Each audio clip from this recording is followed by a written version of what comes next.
Hello everyone, it's Dark Barbarian. Today, we're creating a new Town Hall 9 hybrid base. This kind of base helps us keep our resources safe while also keeping our trophy count decent. I'll explain the base details thoroughly in the analysis part of the video. This will help you understand all the aspects of the base, so you can decide if it's a good choice for you. I'll catch up with you after the speed build.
Let's do the base analysis.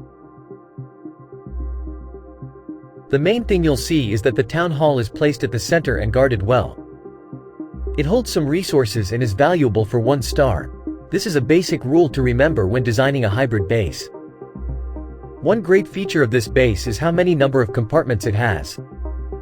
There are compartments all over the place, and this makes it tough for enemy troops to move quickly. This often results in them running out of time or not having enough troops left. Usually, opponent troops like giants and golems get stuck on walls most of the time. Now let's talk about the defenses. They're positioned to protect the entire base, making sure it's strong from all directions. The mortars are set on the outer parts of the base. This helps guard against spam attacks like barch and lots of goblins. These mortars don't just protect the outer buildings, they're positioned to cover most of the base except the central part. The central area doesn't really need mortar coverage since weaker, low-health spam troops usually can't reach there. Wizard towers are placed at a distance from one another in different compartments, so that they can provide air splash damage coverage to pretty much most of the base, covering a lot of defenses in their range. To keep them safe from lightning spells, the air defenses are placed separately in different compartments of the base. They're close to the central core, Also, there are air sweepers nearby that team up with them. This combo helps defend better against air attacks like lava loon, mass dragons. The Expos are really safe in the central compartment of the base. They guard lots of our defenses. We've made them ready for both ground and air attacks to stay strong against both. Being in the core of the base makes it tough for opponents to get to them, and they're often the final defenses standing. Cannons are placed in the remaining spaces across the whole base, provide a great balance to the base, helping it defend effectively against armies that come in for ground attacks. Let's talk about the storages now. They're not all together like you often see in other bases. They are placed in different compartments. This means that if opponents want all the loot, they have to defeat the whole base. We've cleverly placed the storages alternatively, so if one part of the base is attacked, we don't lose all the same kind of resources at once. For example, if we put all the gold storages on this side of the base, the attacker can take almost all your gold just by taking out this portion of the base. We want to lose loot in a balanced way, not all of one kind at a time. So to avoid that, we place them alternatively, just like our base. Our dark elixir storage is well protected in the core compartment of the base, which is quite hard to get into, which means that our dark elixir is going to be safe in this base. We have also kept our dark elixir drills inside, unlike most people who carelessly throw them outside, unknowingly hurting their dark elixir farming process. Now coming to the placement of the traps, after observation of so many attacks on this base, spring traps and giant bombs are strategically placed according to the pathing of defense, attacking troops like hogs and giants, which helps in making this base stronger against ground attacks. Seeking air mines and air bombs are placed to help the air defenses in taking out air troops such as balloons, dragons, baby dragons, and lava hounds.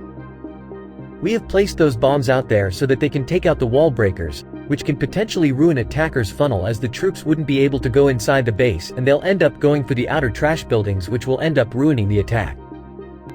Coming to the outer buildings, I've placed them alternatively, like I've avoided placing the same kind of collectors close to one another. I see most people not putting enough thought while placing those outer buildings, so they end up placing the same kind of collectors all together. These collectors become an easy target to attackers when placed together. Hence it is important to spread them out to make it harder for opponents to take them out. That's it for the base analysis. I've put a link to copy this base in the card on the right side of the video and also in the description. That way, you can easily use this base for yourself. Catch you in the next video.